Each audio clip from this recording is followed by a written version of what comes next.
Derek Arden and I first met in Indianapolis at the National Speakers Association convention in 2012. At the time, he was chairman of the board of directors of the Professional Speakers Association in UK and Ireland. And his goal was to negotiate with me that I would keynote their 2014 convention. And when you speak at another speaker convention, that means you pay your own business class airline ticket and hotel and all expenses, and you work very hard for nothing. So I counter negotiated with him that I would probably not do it. However, I would give him 4 trips of picking me up at the airport, taking me to Bournemouth, which was a 2.5-hour drive each way for him. So he managed to negotiate that I said yes, and I negotiated a lifetime chauffeur service every time I go to England. I think I got the better deal. Now, Derek, before he was a speaker, author, trainer, and consultant, had a real job. After a long and distinguished career at Barclays Bank, handling many complex negotiations, he became the person he is now, author, speaker on negotiation, sales, and influencing. He has studied at Harvard and with many European experts, so now he is an acknowledged leading expert in negotiations in Europe.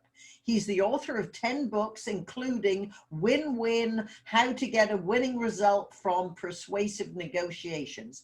It's been translated into Chinese and Bulgarian. Since the beginning of the pandemic, he's also conducted 57 of live chat shows similar to this, and he hosts his own podcast channel and has more than 150 videos on YouTube. Derek is a fellow in the Institute of Bankers, the Institute of Management and Professional Speaking Association. He has been elected to the UK Speaker Hall of Fame, and he's spoken in 32 different countries. He lives in Guildford, Surrey with his wife, Sally. They've been married for 45 years, and they have a holiday home in Swanage Beach in Dorset, where I came from. And that's where he does most of his writing. So, ladies and gentlemen, if you have pinned Derek's video, sit back and enjoy my good friend, my UK chauffeur, a passionate educator, and a negotiation expert, Derek Arden. Wow, what an introduction, Patricia. Thank you so much for that. And thank you so much, everybody, Mr. President, for inviting me to your prestigious Breakfast Club, which I understand has been running for 76 years. I love San Francisco. I've been to San Francisco 5 times, and I'll tell you about one of my negotiating experiences in San Francisco a little later, if I may. But no one told me that when you stay in San Francisco, you should stay at Fisherman's Wharf, because you can get the trolley without a 150-mile queue as I had to get the first time I came at the West End. But I understand there's somebody on here that runs the bus company, so that's great. I would like to negotiate a free trip on the trolley next time I join you. Patricia's always keen to ask me how I got into negotiations, and I have to tell you, I had one of those life-changing experiences about 25 years ago. I was the Barclays account director for all the retailers in the UK, and Tesco was one of mine. Tesco's at that time was the 3rd largest retailer in the world after Walmart and Nordstrom, and I was negotiating with them. Well, I went to their HQ in Cheshunt, just outside London, a not very nice part of North London, where they had their cheap and cheerful HQ. And it was to talk about the price on a £1 million contract. And the first thing the finance director said to me, without any small talk, any rapport at all, he said, "I hope you've got a better price than you put to us in your pitch." And I started talking about service delivery and all those things that us salespeople and negotiators do. And he said, Derek, it's about price. Have you got a better price? And I said, well, not really. And he said, well, you better leave. And at this point, he stood up, walked me to the door. And I'd been in his room about a minute, and I could feel those tingles of perspiration, which I hoped he didn't see, coming across my brow, as we do sometimes when we're under pressure. And he walked me to the door. And I was sitting on Cheshunt Station, wondering, with sweat still going down the back of my shirt, how I was going to explain to the chairman of Barclays Bank, Andrew Buxton, that I'd just lost £1 million contract with Tesco. Well, that evening I went into London to our HQ, still with this wobbly feeling that one gets sometimes when things aren't going right. And I went into Waterstones with the bookshop, a bit like Barnes and Noble, and bought a book called Everything is Negotiable. And that book was the only book at that time written by a Brit. And on the train home, I got a long commute. I live in Guildford in Surrey, 30 miles outside London. On the commute home, I was reading it and thinking, I didn't know that. I didn't realize that. Derek, really, you're an amateur negotiator at the moment, and you're negotiating with the professionals. So you better sharpen up. You better get a grip. And then I ordered Nightingale Conant tapes. They were tapes those days. So that's how old I am, listening to Roger Dawson, your Californian expert, and everybody I could get my hands on. And I never believed that I would be the best-selling author of a book called Win-Win 25 years later. But that was the story of how I got into it. And from that moment onwards, I decided I was going to learn everything I possibly could about negotiation skills. And I have. And I'm surprised at how many people think they're good negotiators, but actually when push comes to shove, they generally aren't. And the negotiation I wanted to tell you about in San Francisco took place at the Westin Hotel on Union Square. And I'd been sent to North America to have a look at the Body Shop account. The Barclays directors weren't very happy with the lending to Body Shop. This is a long time ago, so I can share that with you. They weren't very happy. So they said, Derek, we want you to go to Toronto, or Toronto, as they say, I know in Canada, and then to San Francisco. So we flew to Toronto, and we met the head franchisee of Body Shop. And then we went to the airport to catch our flight to SFO, and it's 5 hours late, Air Canada. So we have a couple of beers, as you do, and we arrive finally at SFO at 2:30 in the morning. We catch a cab to the Westin, and I'd been talking to my colleague from New York, an investment banker from New York who was with me, and I've been talking about negotiation skills, and he said, well, come on then, we're only going to be in the Westin for 4 hours, you better negotiate us a deal. Well, on the basis that Barclays was paying for it, I thought, well, I'll have a go, I'll see if I can show off. So I used every negotiation tactic I could. We went into the reception, I talked to the receptionist, I connected with her, I built rapport, I mirrored and matched her body language, all those things that we do as professional negotiators. And then I leaned in and just said, look, it's 9:30 in the morning in London. I only came 24 hours ago. It's 6 o'clock in the morning in Toronto. We're being picked up outside at 7:30 in the morning. Would you be able to give us a discount? And notice how I lean forward as I say that quietly in a soft way. And she said, yeah, you are only going to be here for 4 hours. Okay, would 50% be okay? And I tried not to laugh at that point. I said, well, I guess it would be. And I got a 50% discount, and I turned around, we're out of her reach, to my friend and said, look, that's how you do it. Negotiations easy, isn't it? We want to talk about Zoom negotiations for you today, because we talked about pre-COVID, post-COVID negotiations. Things are different. And I'm going to stand up now, forgive me. I want to show you a couple of things on the flip chart. I'm going to have to move the flip chart forward. But I think Zoom presents... Derek, excuse me, you're going to have to take off the image behind you because we can't see your flip chart. Thank you. Thank you, Patricia. How's that? Right. You usually need an assistant on these sort of things, and it's nice to have Patricia as my assistant. Usually I'm hers. So that makes me feel a lot better. But this is what I've been talking to a client of mine about, and he has been actually involved in a negotiation in San Francisco, a mediation in San Francisco. I'll tell you a little bit about that in a minute. But apart from all the normal things we should do on a negotiation, I'm just trying to get rid of that shadow that's showing on me. Apart from all the normal things we should do on Zoom, this is what I suggest every one of us should think about. Number one, the setup. Who is organizing the Zoom meeting? Because if you organize it, you've got much more control of the controls. In fact, you can record it with their permission, of course, but you can play the recording back straight away, watch the body language, watch the tactics they used on them. Brief your team beforehand. Clearly you would do that by phone, etc.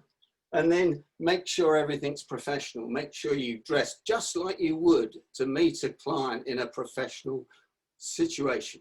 Absolutely vital. Why would you dress down just because you're at home when you're dealing with a professional situation? Make sure you take a time out. Vitally important, taking a break, taking a time out. But I suggest if you do that, and when you do it, you close down the Zoom. Because there was a case in London last month where there was a big case going on between Barclays Bank actually and a woman called Amanda Staveley, and it was for £1 billion, $1 billion, and they didn't shut off the Zoom, and the lawyer in the court could hear him say, "Well, she's a lying bitch," which clearly wasn't helpful when it got reported in the newspapers, etc. the next day. So I would shut your Zoom down and then go back on it and then call on your phone your colleagues that are watching it and to say, well, how much do you think we have to go down? What do you think we have to do? What tactics did they use? What are we looking at? I would also have a flip chart, because one of the most difficult things is recording what people have agreed. And if you can put it on a flip chart in the sight of everybody, then there's no going back on what's been agreed. Remember, there's a time lag on Zoom, which doesn't make life easy. And Zoom fatigue is something that lots of people have been talking about. And finally, remember, tactics work just the same in a Zoom call as they do normally. So beware of Shark Tank tactics, as I call them, people not telling you the truth, lying, fibbing, inventing false time deadlines, and all the things that go on in normal negotiation situations. Ladies and gentlemen, I'd just like to put something in the chat box now. I'd like you to score yourself as a negotiator on a scale of 0 to 100, because I'm very interested to see the scores that come up from the Golden Gate Breakfast Club. And Patricia, if you wouldn't mind just taking a look and telling me what the average score might be as it comes up. And in the meantime, I'm going to carry on telling you my story about my client. My client was using a mediator in San Francisco 2 weeks ago. I better not tell you too much more. He was in London. There were 20 people on the mediation. It took 8 hours. There was no satisfactory conclusion after 8 hours. So not only did they have Zoom fatigue, they were also could think straight about any negotiations when that happens. And what he said to me was, he said, the problem is the mediator didn't know how to work Zoom. So the mediator tried to put us in breakout rooms, and it took 20 minutes to get the right people in the right breakout rooms. Didn't know how to bring people back from the breakout rooms. There was no structured agenda on the whole thing. So he said, to be honest, it was a shambles. It all ended in no agreement, and it's going to arbitration in 2 years' time. What a waste of money, what a waste of time, what a waste of negotiation time, and just think about all those legal fees that people are running up. So absolutely extraordinary situation there. So he's not quite sure what's going on. They're a company that doesn't have particular cash flow problems, so they don't particularly have issues, but it's going to take 2 years to settle. But if there's an enormous amount of contractors involved, that's going to cause a huge issue. Well, I don't know, Patricia, have we got sort of an average score coming up in the box? Well, we have a few people. Interestingly enough, all your students rate themselves a lot higher than most. Now, Betty Taish and Reg Young are both high on the score with 75, Chuck Hooper 80. Most of us, including me, are lower, 20, 30 up to 60. So I would say, Derek, you have an eager audience. Well, thank you, Patricia. Very smart. Just because they've learned before, your students are back, and I bet Betty is paying a lot of attention, even though she's superb. Just a couple of points on that, Patricia. They've all, of course, the British people have been on my splendid advanced negotiation course, so they would be better, and they've been reading all my books and listening to all my audio. So that's fantastic. The people in the US, I wonder if they're in real estate or something like that, who are the good negotiators. I don't know. The reason I ask that question at an early stage when I run my seminars is because it doesn't matter how you score yourself. What it does matter is what you take away from a seminar, from a workshop, from a keynote, that you put into practice, because action's the key, and how much you can move yourself, Patricia, from 30 to 35 or to 40, or from 80 plus, as Peter says he is, to 90, because the real question is, in post-COVID, how good's good enough? Because I can see some extraordinary negotiations going on Zoom, which people haven't thought about these issues. And of course, these issues are on top of these issues. And these issues are my negotiator's score sheet from my book. And I'm with time, I'm just going to run through them very, very quickly before we throw it open to your audience for questions. So number one on my score sheet is preparation and planning. Absolutely making sure you do your preparation and you position where you want to be. In the US, I find people dress a lot smarter than people do in the UK. You can always dress down if you want to, but you certainly can't dress up. So you can dress down to mirror match the other side. Having a structured agenda, sending it out in advance, asking the other side what they'd like to add to the agenda is critically important. If they tell you what they want to add, they might tell you something that you didn't know they were going to discuss. No surprises in the meeting. And also working out your positions. What's your best position, target position, walk away position, or as I call it in the UK, your alternative position, but Harvard call it a BATNA, B-A-T-N-A, best alternative to a negotiated agreement. They can always move, but not having that in your mind, not planning that and thinking about it. Number two, first impressions. You don't get a second chance to make a first impression. Where are you going to sit in the meeting? How are you going to take the strong position at the meeting table? How are you going to come across? How are you going to greet people? How are you going to connect, build rapport? Number three, asking really high quality questions. The quality of the questions you ask determines the quality of the answers you get. And number four, listening. Really listening to what the person's saying, what they're not saying, how they're saying it, the tone of voice, whether they're telling you fibs, lies, whatever you want to call it, because you'll make better decisions if you look at that carefully. And I'll come to that in a minute. I'm an avid, Patricia, as you know, mind mapper. There's my mind map for today with your audience. I always do a new mind map before a negotiation, before a presentation, so that I can get all the facts out in that mind mapping technique. That's what number 5, use your head, is all about. But it's also about speed reading. A lot of my clients don't know how to speed read. Now, the faster you can read, the more information that you can gather. So speed reading, mind mapping, brainstorming, left and right brain techniques to get the maximum information.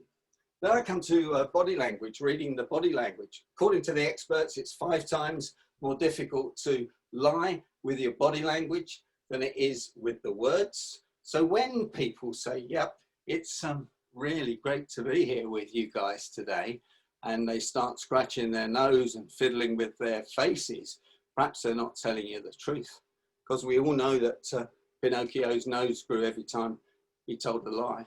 And that goes back to the 15th century in Venice and Verona. That's where Pinocchio came from. And therefore, you know, we need to be able to make good business decisions on the basis of the information that we are being given. And clearly, people won't tell you the truth always when they're negotiating. Then I come to tactics.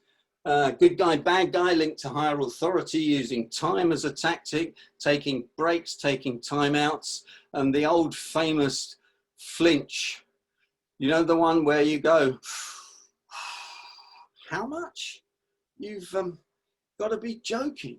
And of course, the most famous flinch was at the United Nations in New York when President Khrushchev and Mr. Kennedy, President Kennedy were negotiating the nuclear situation with Cuba, and Khrushchev took his shoe off, or allegedly took his shoe off, bashed the table with his shoe.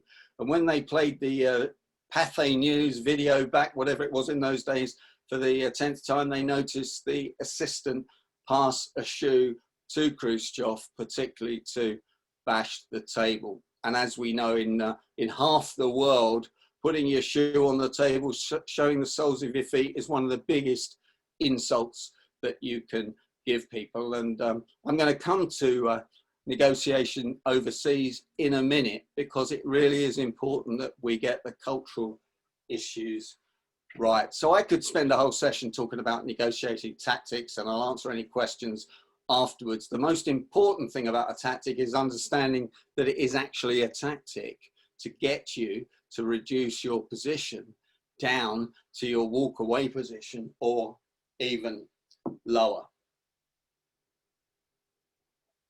Number 9 is influencing skills. I'm a massive fan of Dr. Robert Giordini from the University of Phoenix in Arizona, and his six traits of influencing, which are: does the person like you? What can you give them for nothing? Reciprocity. Do you have the authority? Scarcity, commitment, and I've forgotten what the 6th one is. So I know you'll forgive me for that, and someone will remind me in a minute. Number 10 is bargaining. We can talk about haggling, bargaining until the cows come home. The key issue with it is that you make concessions on the basis that you get something in return. It's so if I do this for you, what will you do for me? And I think the best one is really when I met you in Indianapolis, and I said, would you come and speak at our convention? And you said no. Actually, you said no. And I went, oh, okay, well, I'm not giving up here. So never give up in a negotiation. So and then you thought about it, and I think I said, well, I know you come from Wimborne and you used to catch a bus to Bournemouth, because I'd heard your tapes and all the rest of it. So I'd done my research, and then you said, if you pick me up at Heathrow when you fly over. The funny thing was, I was a bit shocked when you sent me your ticket, and it was 6:15 on a bank holiday Monday to pick you up. But I got over that quite quickly. But the bit I didn't get over was I went to Terminal 1 and you arrived at Terminal 2, I think. And the problem with Heathrow is Terminal 1 and Terminal 2 are a long way apart. And there you were calling me. But yeah, good win-win negotiation. Win for me, win for you, and a win for our ongoing friendship. And that's what I call win-win negotiations. Win-win-win. Win for me, a win for you, and a win for our business relationships.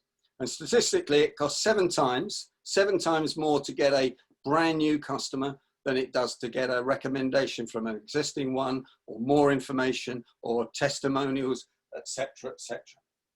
Ladies and gentlemen, then we come to conflict. There'll always be conflict in a negotiation. So how you handle conflict is up to you.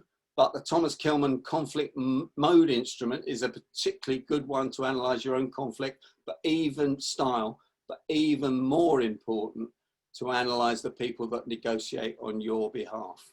Because if they're accommodators or avoiders, as Kilmann calls it, then they won't like negotiating. And they're going to come back and say, boss, I got the best deal I possibly could, but it will usually be at the walkaway position you authorize them to do. So understand the people that negotiate for you.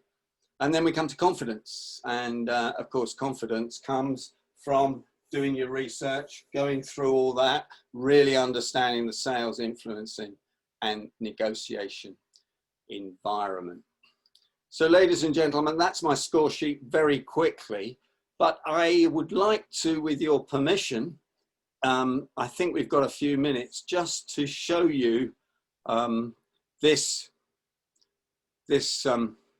slide that I've put up there. I'm just going to have to move slightly out the way to show you this. I'm going to move over here. That should put me over here. You have to get used to this on Zoom. This is a chart that's been drawn up by a person called Erin Mayer of which countries are more confrontational than others and which countries are more emotionally expressive. And this is quite interesting. So the most confrontational country is Israel, followed by France and Russia, as you can see in the top left-hand corner. I put a red marker by Israel. Surprisingly to me, I always thought you were a little bit more confrontational in the USA than we were in Britain, but you're slightly more confrontational. But my experience isn't quite like that. I thought you were a bit more. And I remember when I went to Nido Qubein's High Point University to study, Nido particularly told me he felt that the UK was a bit softer than the average American negotiator, and that was my feeling. Interestingly enough, down the bottom right-hand corner, Japan and Korea are avoiding confrontation and less emotionally expressive, which is another piece of information.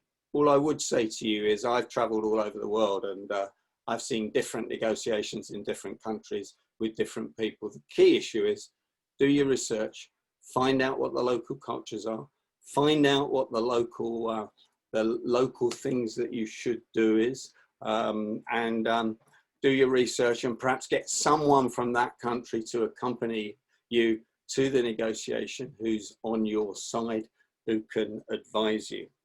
I had a client that told me a story. They went to Japan and they threw their business card across the table at the Japanese. That's one of the worst things you can possibly do because that's an insult. The Japanese business card is an extension of that person. And then the guy, the Brit, wrote on the back of the card, which is something we might do in Britain, something you must never do in Tokyo. So absolutely blew the whole thing on the negotiations. For a bit of fun, when I'm doing a keynote, I give out these cards. So I'm not sure. Oh yeah, you might be able to see it. It's the background's slight problem. It says mature student discount card. I confirm this person's a student, mature, and is entitled to a discount. And our friend Tim Gard saw me do this, and Tim Gard did a joint venture with me, which he called the ultimate discount card, and he got printed on the back. Just give the person a discount, don't argue, don't be pathetic, etc., etc. Ladies and gentlemen, I'd like to leave you before I answer any questions. I'm just going to put this back onto the normal screen. If you don't ask, you don't get. And if you don't listen, you won't hear what the client's saying. My name's Derek Arden. Thank you for inviting me to the Golden Gate Breakfast Club. It's been a huge honor, and I'd be delighted to stay on the line as long as you'd like me to, Patricia, to answer any questions. And this is Bert. Bert, first of all, let's give Derek an applause, because that was fantastic. Thank you so much. Thank you very much. There you go. I appreciate that a lot. Yeah, and and we got a lot of people on the call today. So why don't we, Patricia? I think you have something to say. So why don't we go ahead and Patricia? You know, we can stick around for some question and answer for a bit. Okay, go ahead. Derek, I would love you to tell everyone, oh, and Janice B. Gordon is here. I hadn't noticed her slip in, part of the Heathrow gang in England. Derek, could you tell them the story about when you were negotiating in France and they thought you were going to fly out? Oh, yes. You remember that then? Where was I driving you then? Down the M3 when I told you that? Down the motorway. Well, we had a horrific situation that I was involved in, where we hadn't taken the security properly on a vineyard in Bordeaux. Chateau Margaux, it was actually fabulous red Bordeaux wine. And we were negotiating a compromise situation, and the French people wouldn't come to London, so we had to fly to Paris. They wouldn't see us till 5:30 in the evening, and my boss said, Derek, book us into a hotel round the corner. We booked into the Winston Churchill Hotel in Paris. Don't tell them that we're booked into the hotel. I said to my boss, his name was Sinbad Coleridge, Sinbad the sailor, they used to call him, behind his back. And we did that. And he said, arrange for us to have a French speaker, Derek, that speaks French, but tell the French speaker that they must never let on they speak French. So they always speak to us in English. Anyway, the team we were negotiating with turned up late, about an hour late, kept us waiting till about 6:30, got us into the room. We sat one side of the table, they sat the other. Another learning point from a negotiation: you never want to sit across the table in a confrontational situation. 80% of people do in 80% of the world, but so that's because they're not thinking negotiators or salespeople. Anyway, the negotiations went on for about an hour and a half. When they took a time out, they spoke in French. When we took a time out, we went out the room and down the corridor, so that our French translator could tell us what they'd been saying to each other. And of course, they'd been saying, these stupid Brits, they'll agree to this in a minute. They've got to catch the 9:45 flight from Charles de Gaulle Airport back to London Heathrow. And so, you know, about 8:15, they'll agree. Well, we weren't going to agree to anything because we didn't have to. We had quite a strong negotiating position. And it got to about 8:30, and suddenly the lead negotiator, the French guy, started going pale because he realized that the pressure he was putting on us wasn't getting anywhere. And apparently he'd organized dinner with his French mistress. We understood it was his French mistress, not his wife, afterwards at 10 o'clock. So you can imagine what happened. But the other thing that happened in it, which you may remember, Patricia, was that we were sent to a breakout room to make our calls back to London for authority, because this was 10 million pounds. This was 100,000 French francs in those days, about 15 million euros. And my boss said, don't say anything, Derek, in this room. I have a feeling it's bugged. And they'd actually said, we've set up a room for you to make your calls back. Well, I'm a good listener, and I heard the words set up, and I thought, I don't want to be set up. by these people. So what we did was we went outside and we had a walk along the Champs-Élysées or wherever it was to have our discussions. So we didn't come to a conclusion that day. We didn't fall for their negotiation tactics. They didn't get us down to our walk-away position. And in fact, we came back a week later and got a satisfactory negotiation deal. But they were sure, and remember where France sits on that chart. And I've been reminding people in Britain on the Brexit negotiations, and I sent our Prime Minister a copy of my book, personalised, and I did get a nice reply from the previous Prime Minister, Mrs. May, but Boris didn't bother to reply, but never mind. I'll remind him of that one day if I can. So the lesson there is be prepared, make sure that you keep some of the things secret to yourself. I'm sure people will assume that English people, American people, Canadian people, well, Canadian people probably do speak another language because of French Canada, but don't speak another language. And it's all in the planning and the preparation. I learned a huge lot there from Sinbad. And yeah, that was, that story and the Tesco story were all at about the same time. And that's when I decided negotiation, I was going to teach negotiation, and when I negotiated my way from Barclays, that's what I do. Derek, that was fantastic. And I think you just illustrated the power of telling a great story, because that was a fantastic story, you know, and it's like when we walk away, we're going to remember that story. So thanks for sharing that. James, you have a question, James Stewart, and then follow that up with Bert Hill. Oh, I was just curious because you mentioned that you never sit across from the table in negotiations. Where do you recommend sitting?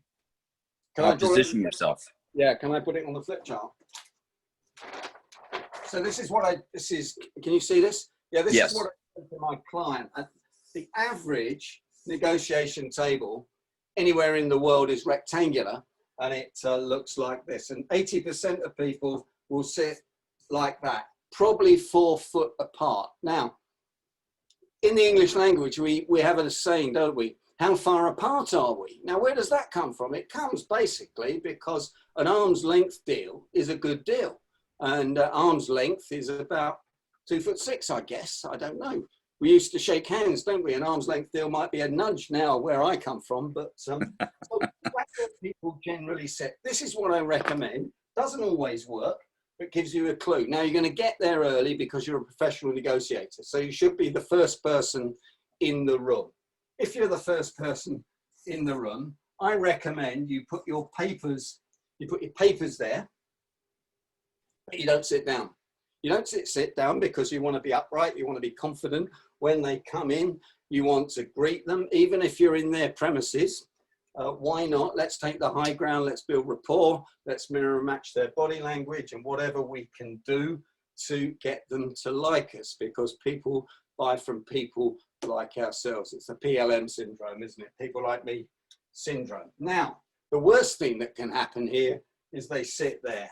If they sit there, you now know you're in big trouble anyway, don't you? Because you're about 10 feet apart. But if they do that, you can still pick up your papers, come round here and sit there. Let me get a new piece of paper. You asked me the ideal position. The ideal position is we are sitting across the end of the desk.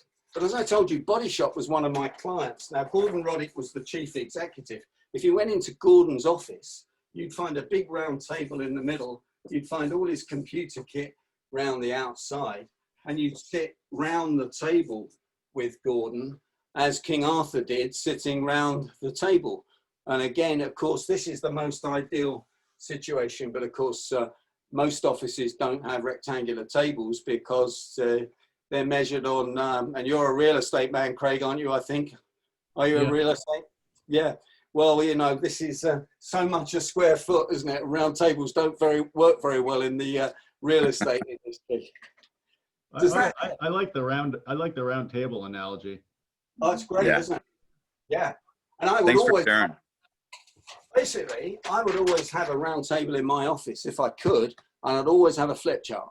Now, most people don't do that. I have a flip chart for the simple reason that when someone agrees to something, if you can write it on the flip chart straight away, there can be no misunderstanding. They've given you a concession at that point. If you write it on an A4 piece of paper, that's just your piece of paper. Here, they can't go back on it. And I can go back later and say, well, Patricia, I thought I heard you agree to $20,000 for that particular issue, plus 25 copies of your book or whatever. So you can go back to it. It's visual. And as we know, visual information is 18 times more powerful than audio information in the way we process it. Thank you. Thank you. Does that answer your question, James? Yes, much appreciated. If you find yourself, and you will find yourself sitting across the table, make a mental note of yourself to try and make sure that doesn't happen. These little tiny things like building rapport, connecting with people, shaking hands in the old days, remembering what soccer team they support, what baseball team they support, an American football team, and things like that, what the names of their children are, where they went on holiday, make a massive difference. And we know most people don't bother with that, or they certainly don't bother in Europe. Maybe you guys do, but it's hugely powerful. Thank you. But it makes the negotiation more effective for sure, but also it makes it more enjoyable for everybody. I mean, what did you say? It was a PLM, people like me? PLM, people like me. People buy from people they like. People build rapport with people from their own tribe, if we take it back to caveman. And that's one of the problems, isn't it, with some of the negotiations going on in the world now. A lot of the history of the Middle East is from tribes. And I was talking about that on my chat show to a Middle East expert.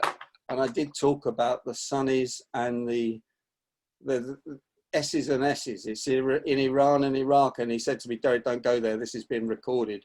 We better not discuss this. And you go, even if you go to Britain and you go to Northern Ireland, it's Catholics and Protestants. And also in Glasgow, where one or two of my guests might be from, Celtic's a Catholic football team and Rangers is a Protestant football team. And you should see what goes on when one of those local matches takes place. It's disgusting, really. Wow. Sunny and Scats. Question, your chart didn't show, I think, China. Where would China be on it?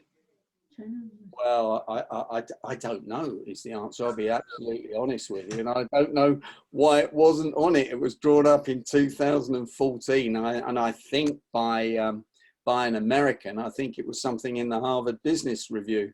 I would think they'd be a player.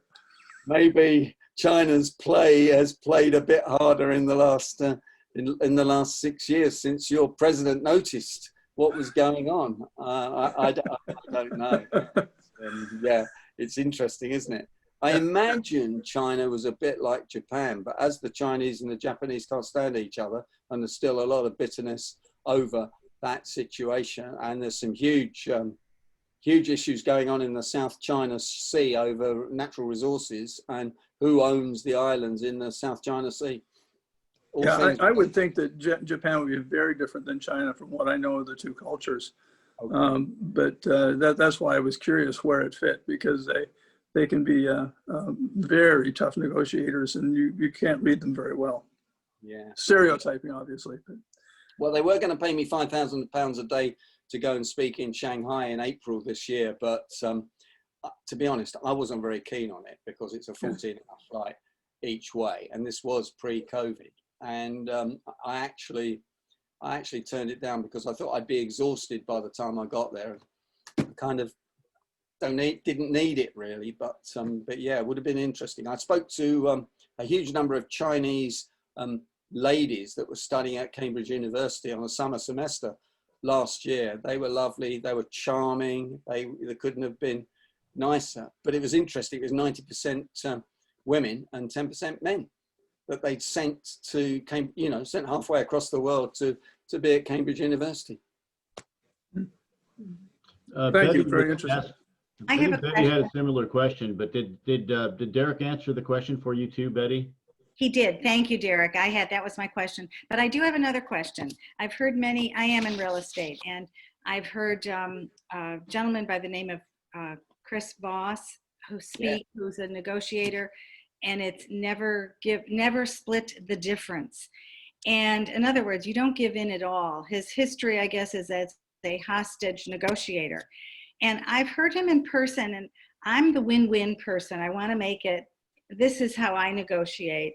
And I just didn't like that. How do you feel about never split the difference? Maybe in life and death it's different, but not for me in real life. Well, I've got his book and read it many times. It's a great book. It's got to be taken into context, Betty, I think. He was a New York hostage negotiator who got into some pretty tricky situations. Mm-hmm. And I think that was hostage negotiation rather than real estate negotiations. And I've interviewed a couple of chief constables. They're the people that are in charge of the counties in the UK on negotiation. Negotiations changed quite a bit by the police in this country in the last 20 years. They didn't used to carry guns. They carry guns now. You might be surprised about that, they didn't carry guns.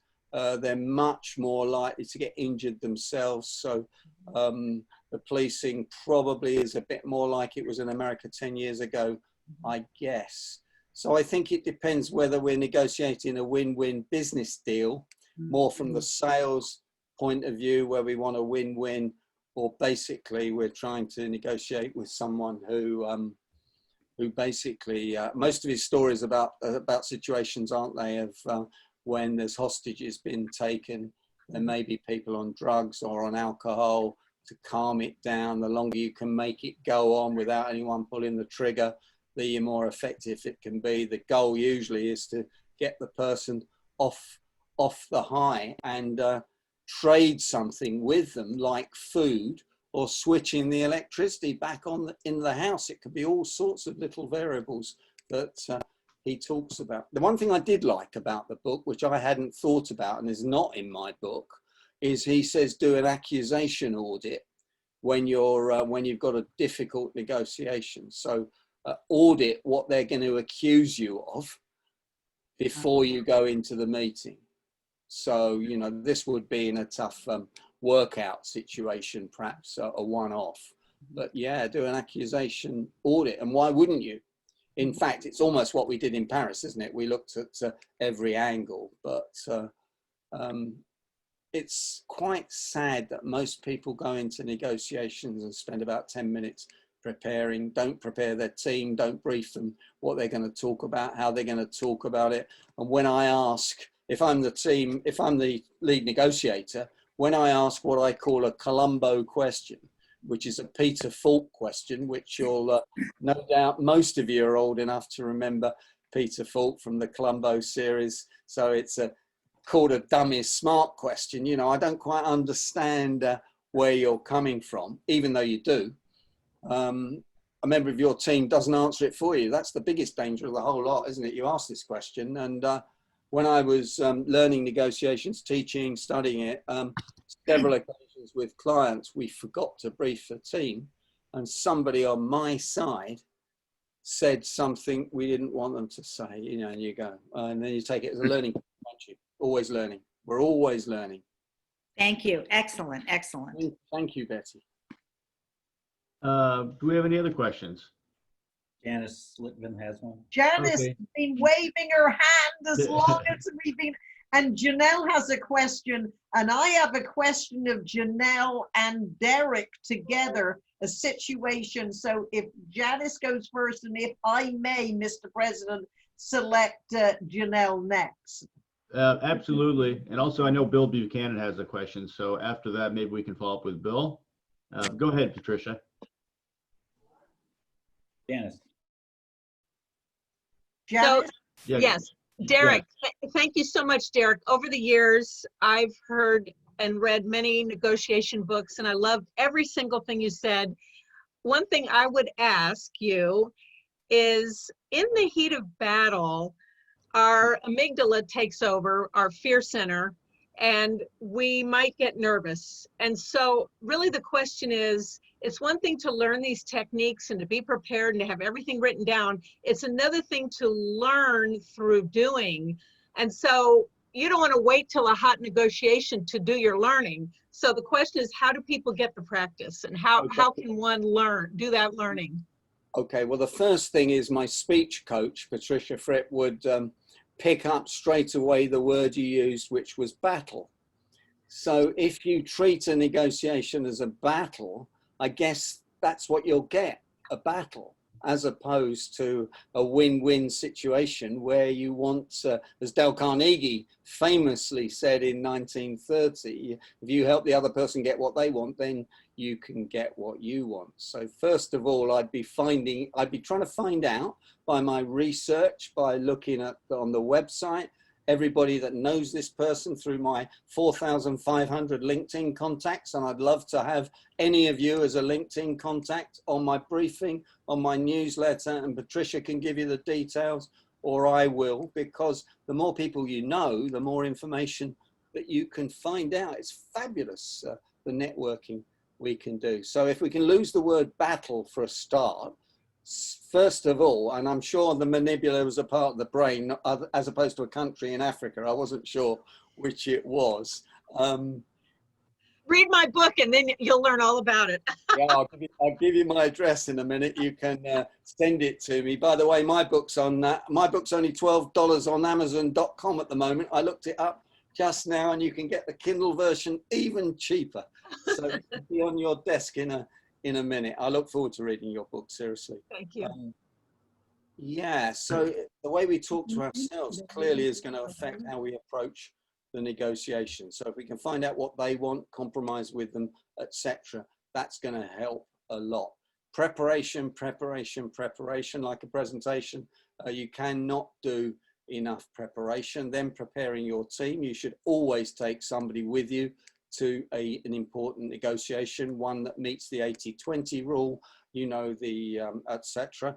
And therefore, when you take a break and a timeout, you can ask the other person what they saw, what they heard, what they thought, how much we should reduce our position. If they get aggressive, you can perhaps sit back, play a bit of the body language, watch what they're going on. And I love the word curious. I learned the word curious from my NLP training, but you know, just to say quietly, I'm curious where you're coming from. You know, with a bit of turn the head like my dog does, you know, furrowed brow, bit of a scratch of the head like Lieutenant Columbo, and just say that. Because again, you can say aggressive things with a very quiet tone of voice, and people with other tonality like animals rather than the actual, well, where are you coming from, etc. So that's that will be my answer to that, Janice. It's a mindset. The rechapter. I actually have a quick follow-up question. Okay. And I know this will relate to a lot of people in here. When you're trying to do a win-win on money, because I think money is a different kind of animal, and I think Betty will agree. They used to say the first person to mention money first loses. I don't 100% agree with that. But when someone calls you up and says, what do you charge for a 30-minute speech? You want to know their budget. So then I take it back and say, let me ask you a bunch of questions. How many people at blah, blah, blah, blah. And then you're always trying to slide in, well, what was your budget? What did you say your budget was? A lot of times they never budge and give you the budget. So you just go for it and give them the amount you want. And sometimes the answer is no. And you always want to get to a yes, yes, rather than a no. Sure. And negotiating speeches is a particularly interesting topic at the moment, particularly with Zoom. So I gave a client 3 options last week: my full works, my full fee to anchor the price up high. Yeah. And I've lost a couple of speeches recently because I found out somebody would do it for nothing. Same thing that I pitched at. Right. Small place, somebody will do it for nothing on Zoom. I don't want to lose any business at the moment because of COVID.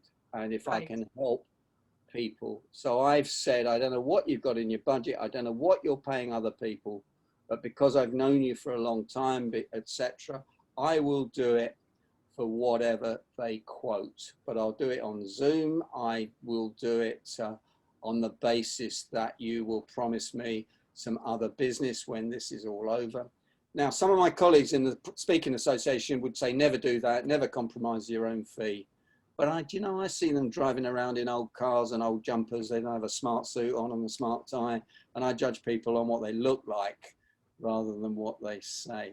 So I think it's tricky. We're in a tricky business at the moment. I know a lot of people aren't in the speaking business, and we're all consultants. So I've just been to be honest, I've just been testing the water.